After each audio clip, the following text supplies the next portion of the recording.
बिस्मिल्लाहिर्रहमानिर्रहीम। Dear students, अस्सलाम वालेकुम। डियर स्टूडेंट्स, आपको बहुत बहुत मुबारक हो। अल्हम्दुलिल्लाह आपका सेकंड ईयर का मैथ का पेपर यकीनन बहुत अच्छा हुआ है, अल्हम्दुलिल्लाह। स्टूडेंट्स, जो मैंने आपको मैथमेटिक्स के इम्पोर्टेंट गेस्ट क्वेश्चंस बताए थे, उनमें से आपका ये देख लें ये पेपर मैक्सिमम कितना अटेम्प्ट हुआ है। अल्हम्दुलिल्लाह, ये अल्लाह का ख़ास करम है। आप लोगों की मेहनत भी है, नो डाउट आपने बहुत अच्छी मेहनत की और पेपर जो है आपका यकीनन बहुत अच्छा अटेम्प्ट हुआ है। मैं सिर्फ आपको ये थोड़ी देर के लिए ये बताना चाहता हूँ कि बच्चों, फर्स्ट टाइम ये केपीके की बुक से ये पहला पेपर था, तो सेकेंड ईयर का ये पहला पेपर था केपीके की बुक से।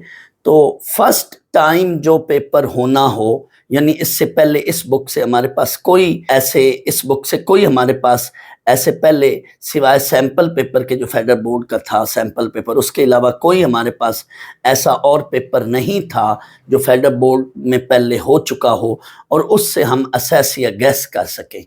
फिर भी मैंने अपने तजर्बे की बुनियाद पर अल्हम्दुलिल्लाह आपको जो क्वेश्चन बताए उनमें से ये देख लें आपका ये कितने परसेंट, आप खुद फैसला कर लें। ये आपका ये वाला पेपर जो है मैंने हाईलाइट किए हुए हैं, शॉर्ट क्वेश्चन और लॉन्ग क्वेश्चन, तो आपका देख लें ये कितने परसेंट पेपर अटेम्प्ट हुआ है।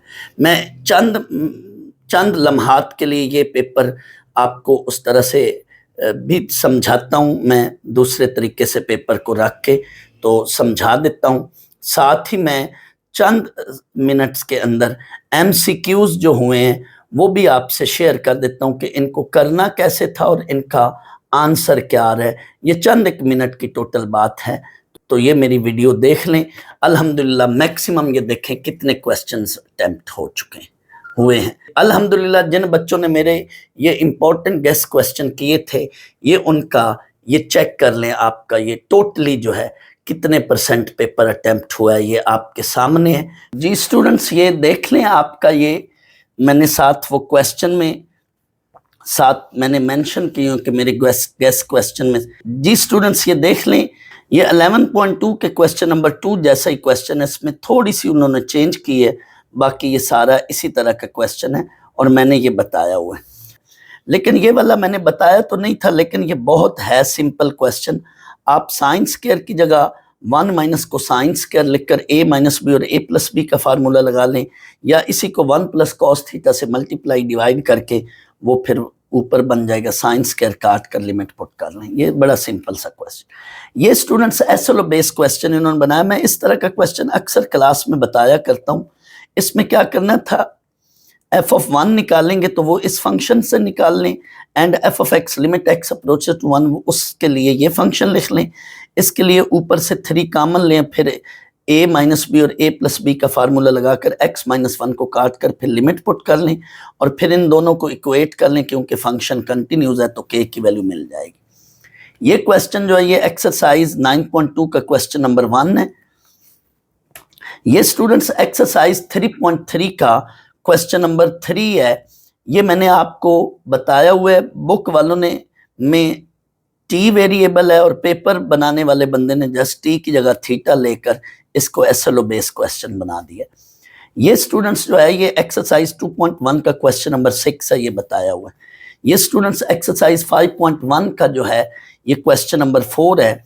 ये वाला जो क्वेश्चन है स्टूडेंट्स ये एक्सरसाइज 7.3 का क्वेश्चन नंबर 8 है। ये वाला जो स्टूडेंट क्वेश्चन है ये एक्सरसाइज 4.3 का क्वेश्चन नंबर 5 है। मैंने इसी तरह का क्वेश्चन नंबर 4 बताया हुआ है, 4 में भी काफ़ी सारी चीज़ें। ये स्टूडेंट्स एक्सरसाइज 4.3 का क्वेश्चन नंबर 5 है। स्टूडेंट्स ये वाला जो क्वेश्चन है एक्सरसाइज 5.2 का क्वेश्चन नंबर 4 है, जबकि ये एक्सरसाइज 7.3 का क्वेश्चन नंबर 8 है। स्टूडेंट्स ये मतलब मैंने नहीं बताया हुआ, लेकिन ये सवाल बहुत सिंपल है। ये जस्ट इंटीग्रेशन में इनको आपस में मल्टीप्लाई करके फिर इंटीग्रेट कर लें, यानी ये 2 फैक्टर्स हैं, जस्ट इनको आपस में मल्टीप्लाई करके इंटीग्रेट कर लें। Find the equation of the circle passing through these 3 points. ये मैं नहीं बता सका, लेकिन ये है बहुत आसान सवाल, ये गेस में मैं नहीं बता सका। इसमें सर्कल की equation x square plus y square plus 2gx plus 2fy plus c equal to 0 लेकर उसमें ये तीनों बारी बारी पॉइंट पुट करके 3 इक्वेशंस बन जाएंगी, तो बड़े आराम से आखिरी इक्वेशन से आपको वैल्यू ऑफ सी मिल जाएगी। वो फिर दूसरी और पहली और दूसरी में पुट करके GFC निकालनी। ये बड़ा सिंपल था, ये बड़े आसान थे।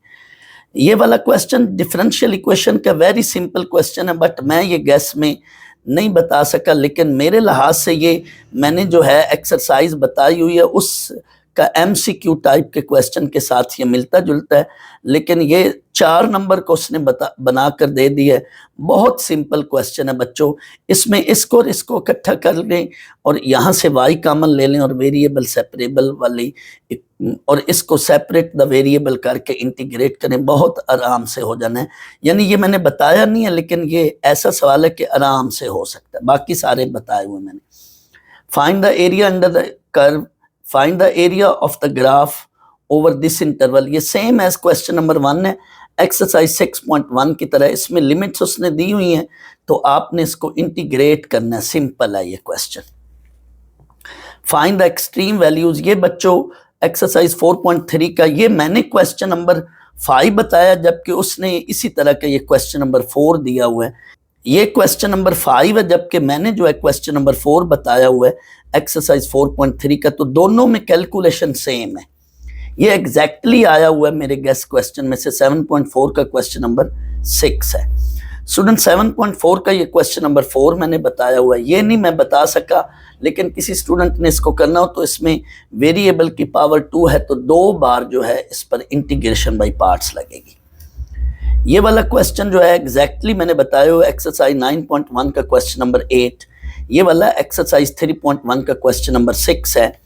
ये मैंने नहीं बताया, लेकिन ये हो बड़ा आसानी से जाता है, क्योंकि इसमें ये देखें ना e⁻2x है, तो इसको ex का स्क्वायर बना लें और ex को लेट t कर लें, तो ये जो है ना सब्स्टिट्यूशन मेथड से उसने बोला भी हुआ है, तो बड़े आराम से जो है हम इसको कर सकते हैं। We put that function equal to t whose derivative present in the question. So here ex का स्क्वायर है, तो ex का डेरिवेटिव ex dx ऊपर पड़ा, दैट्स वाई हम ex को लेट t करेंगे। ये वाला क्वेश्चन मैंने इलिप्स के साथ रिलेटिवली कराया हुआ है, उसने हाइपरबोला का दे दिया है। यहाँ प्लस हो तो इलिप्स बनती है, माइनस हो तो हाइपरबोला बनता है, बाकी सारी वही चीज़ें। ये एग्जैक्ट बच्चों मैंने बताया हुआ 11.1 का क्वेश्चन नंबर 4 है। इस तरह की ये एग्जाम्पल है, ये एग्जाम्पल 7 है, और एक्सरसाइज 2.1 का क्वेश्चन 4 की तरह, यानी एग्जाम्पल 7 की तरह या क्वेश्चन नंबर 4 की तरह 2.1 का। ये मैंने नहीं बताया, लेकिन इसके पैरेलल ये वाला क्वेश्चन मैंने बताया हुआ है, एक्सरसाइज 3.3 का क्वेश्चन नंबर 6 है, इम्प्लिसिट फंक्शन। और ये बच्चों लॉन्ग में मैंने ये एग्जैक्टली ये नहीं है, but not exact question but mention, इसको मैंने मेंशन किया हुआ कि इस तरह का आ जाता है, तो ये देख लें, ये बड़ा सिंपल सा क्वेश्चन है, इस तरह का एग्जैक्ट मैंने मेंशन किया हुआ है। ये एग्जैक्ट मैंने बताया हुआ है, ये वाला भी एग्जैक्ट मैंने बताया हुआ है 7.3 का क्वेश्चन नंबर 3, और ये वाला जो क्वेश्चन है ये 9.2 का क्वेश्चन नंबर 1 है। ये वाला एग्जैक्ट मैंने बताया हुआ है एक्सरसाइज 10.2 का क्वेश्चन नंबर 3 है, एक्सरसाइज 10.2 का क्वेश्चन नंबर 3, एक्सरसाइज 6.3 का क्वेश्चन नंबर 1 ये भी बताया हुआ है, और ये एक्सरसाइज 12.2 का क्वेश्चन नंबर 2 एग्जैक्ट मैंने बताया हुआ है। तो अल्हम्दुलिल्लाह ये मैक्सिमम मेरे गेस में से पेपर आया हुआ है। अल्लाह पाक से उम्मीद है इंशाल्लाह आपके इसमें बहुत अच्छे नंबर आएंगे। अब मैं आखिरी चंद लम्हात में MCQ के आंसर्स भी शेयर कर रहा हूँ, और चंद एक MCQs ऐसे हैं जो थोड़े से मुश्किल हैं, उनको कैसे करना था वो भी मैं बता दें। The value of delta x approximate, ये एक ऑब्जेक्टिव था, तो इसमें आपने b minus a over n, delta x is equal to b minus a over n, ये वाला फार्मूला लगाना है। तो इसका सही ऑप्शन है 0.5। ये अब देख लेना ABCD में से जौन सा भी ऑप्शन होगा 0.5।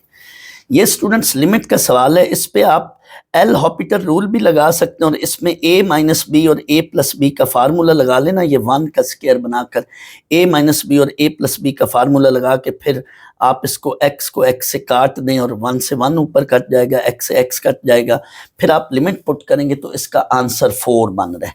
ये एग्जैक्टली जो है एक्सपोनेंशियल फंक्शन की लिमिट वाला सवाल है, ये तो बहुत ही ईजी था, इसका सही आंसर E है। इसका बेटा आप डेरिवेटिव लें तो ये ऑप्शन बनेगा, इसका जो है डेरिवेटिव लें तो ये वाला ऑप्शन बनेगा, ये सिंपल है। ये ऑलरेडी एक डेरिवेटिव लिया हुआ है, दूसरा इसका जब डेरिवेटिव लेंगे तो ये वाला आंसर बनना है। इसमें ऑलरेडी एक डेरिवेटिव लिया हुआ है। स्टूडेंट्स, ये मैंने अपने लेक्चर्स में बच्चों को बताया करता हूं कि साइन कॉस का चौथा डेरिवेटिव लें तो हट के वही फंक्शन बनता है। साइन कॉस में से जिस फंक्शन को मर्जी ले लें, इसके जब फोर्थ डेरिवेटिव पर जाएंगे तो दोबारा ओरिजिनल वही फंक्शन बनता है। इसी तरह से फिफ्थ डेरिवेटिव लें तो फिर फर्स्ट डेरिवेटिव वाला फंक्शन बनेगा, सिक्स्थ डेरिवेटिव लें तो सेकंड डेरिवेटिव वाला फंक्शन बनेगा, सेवंथ डेरिवेटिव लें तो थर्ड डेरिवेटिव वाला फंक्शन बनेगा, एट्थ डेरिवेटिव लें तो दोबारा ओरिजिनल फंक्शन बन जाएगा। अब इसमें उसने इत्तेफाक से चौथा डेरिवेटिव कहा है, तो साथ ये जो भी एंगल है उसका भी साथ चौथा डेरिवेटिव बनाना है। तो इनफैक्ट इसका चौथा डेरिवेटिव दोबारा साइन 2x ही बनेगा, लेकिन साथ एंगल के जो भी पावर है उसकी, एंगल के साथ जो भी नंबर है उसकी उतनी पावर लेनी होती है जितना डेरिवेटिव है। तो 2 पावर 4 इंटू साइन 2x, तो वो बनेगा 16, साथ 1/8 है वो कट के ये बन जाएगा 2 साइन 2x। चौथे डेरिवेटिव में दोबारा वही फंक्शन बनना है, लेकिन जो भी एंगल के साथ नंबर होगा वो उतने पावर बाहर आएगा उसकी। तो ये फर्ज कर लो ax है, तो आप nth डेरिवेटिव लेंगे तो a पावर n बाहर आएगा, तो ये आंसर बन। ये बहुत सिंपल क्वेश्चन है। इसमें जो है ये डिस्प्लेसमेंट वेक्टर दिया जाए तो आप वो सिंपल कह रहे हैं t अप्रोचेस टू 0, तो इसमें आप t की जगह 0 पुट करें तो ये ऑप्शन बन रहा है बी ऑप्शन। और ये फिर डिस्प्लेसमेंट वेक्टर दिया गया और वेलोसिटी वेक्टर मांग रहे हैं, तो डिस्प्लेसमेंट वेक्टर का जब डेरिवेटिव लें तो वेलोसिटी वेक्टर बन जाता है, तो इसका सिंपल डेरिवेटिव लेना था, तो ये चीज बन। नीचे वाले फंक्शन का ऊपर डेरिवेटिव मौजूद पड़ा है, कुछ भी नहीं है, नीचे वाले फंक्शन का जस्ट लॉग ले। इत्तेफाक से बच्चों ये एमसीक्यूज ऐसे उसने दिए हैं कि इन पे कोई टाइम नहीं लग रहा, कैलकुलेशन कोई ऐसे मतलब ऑब्जेक्टिव नहीं है कि उनमें कैलकुलेशन करनी पड़ रही है, यानी विद इन गिवन टाइम आपका ये ज़रूर यकीनन जो है ये ऑब्जेक्टिव क्वेश्चन अटेम्प्ट हुए होंगे, क्योंकि इसमें कोई लंबी कैलकुलेशन वाले अल्लाह का लाख लाख शुक्र है ऑब्जेक्टिव नहीं थे। ये सिंपल है बच्चों, इसकी इंटीग्रेशन करके लेफ्ट साइड पे और फिर आप इस पे लिमिट पुट करें, सॉल्व करें तो k की वैल्यू 2 आ रही है, यानी इसमें ये 2 ऑप्शन जहां भी होगा वो वाला। ये बहुत सिंपल है, सेंट्रॉइड है, तो इसमें x1 + x2 + x3/3, तो फर्ज कर लो ये x1 है, ये x2 और ये x3 है, ऐड करके डिवाइडेड बाई 3, तो इसका सही ऑप्शन ये है। सिमिलरली y के लिए y1 + y2 + y3/3 सेंट्रॉइड का फार्मूला बहुत जल्दी हो जाता है। ये x1 + y1 + y3 divided by 3, ये इससे हमें y वेरिएबल की वैल्यू मिल जाएगी, ये हमारे पास x y की वैल्यू आ जाएगी। x = x1 + x2 + x3/3, y = y1 + y2 + y3/3। इस फार्मूले से हमें सेंट्रॉइड की वैल्यू मिल जाएगी। स्लोप ऑफ द लाइन है, चाहे आपकी मर्जी है डेरिवेटिव लेकर कर लें या इसमें से -a/b वाला फार्मूला लगाएं, तो इसका सही जो आंसर होना है वो 2 है। 2 आंसर सही होना है। बहुत ही सिंपल है, सेंटर दिया हुआ, रेडियस दिया हुआ है, तो ये जो है मैं अपनी क्लास में हमेशा बच्चों को कहता हूं कि इस तरह का जरूर एक ऑब्जेक्टिव आना है जिसमें सर्कल का सेंटर रेडियस दिया हुआ है, x - h² + y - k² = r², तो ये वाला इसमें फार्मूला, ये वाला इसमें आंसर होना है। इक्वेशन दी हुई है सर्कल की और रेडियस मांग रहा है, तो g² + f² - c√, इसको पहले जनरल फॉर्म से कंपेयर कर लें, x² + y² + 2gx + 2fy + c = 0। g, f और c निकाल कर इसमें पुट करें तो ये 2√2 वाला ऑप्शन जो है ये होना है। पैराबोला की इक्वेशन है, इसको पहले जनरल फॉर्म से y² = 4ax से कंपेयर करके a निकाल लें और इसका फोकस मांग रहा है fa0, तो ये 2,0 ये फोकस होना है। ये डिफरेंशियल इक्वेशन दी हुई है, इसमें x को उधर ले जाएं और फिर सेपरेशन करके इंटीग्रेट करें, तो ये वाला इसका आंसर होना है। स्टूडेंट्स, ये मैंने एमसीक्यू मेंशन किया था कि ये वाला आना ही आना, तो ये देखें आ चुका है। काफ़ी सारे एमसीक्यूज मैंने बताए थे और वो ही आए भी हैं, तो इसका सही जवाब ये है। ऑर्डर एंड डिग्री मांग रहा है, तो ये आप इसको देख लें, इसका सही आंसर ये है। ऑर्डर मीन हाईएस्ट डेरिवेटिव और डिग्री मीन हाईएस्ट डेरिवेटिव की जो पावर होगी। तो ऑर्डर इज 2, हाईएस्ट डेरिवेटिव 2, और हाईएस्ट डेरिवेटिव की जो पावर होगी वो डिग्री होती, तो डिग्री इज 1। तो सही ऑप्शन है 2,1। स्टूडेंट्स इसमें पहले हम डेरिवेटिव लेकर फिर x की जगह 1 और y की जगह हम 0 पुट करेंगे, यानी डेरिवेटिव लेने के बाद ये x और y की जगह हम पुट करेंगे। ये पार्शियल डेरिवेटिव है। जब हम partial derivative with respect to x लेते हैं तो y को ट्रीट एज ए कांस्टेंट करना है। तो ये आंसर सही है 2 इसका। और ये भी वही चीज़ है, इसमें हमने पहले derivative with respect to y लेना है, फिर बाद में x की जगह 1 और y की जगह 0 पुट करना। तो सही ऑप्शन जो है ये इसका E है, ये वाला जो तो सही इसका आंसर E है।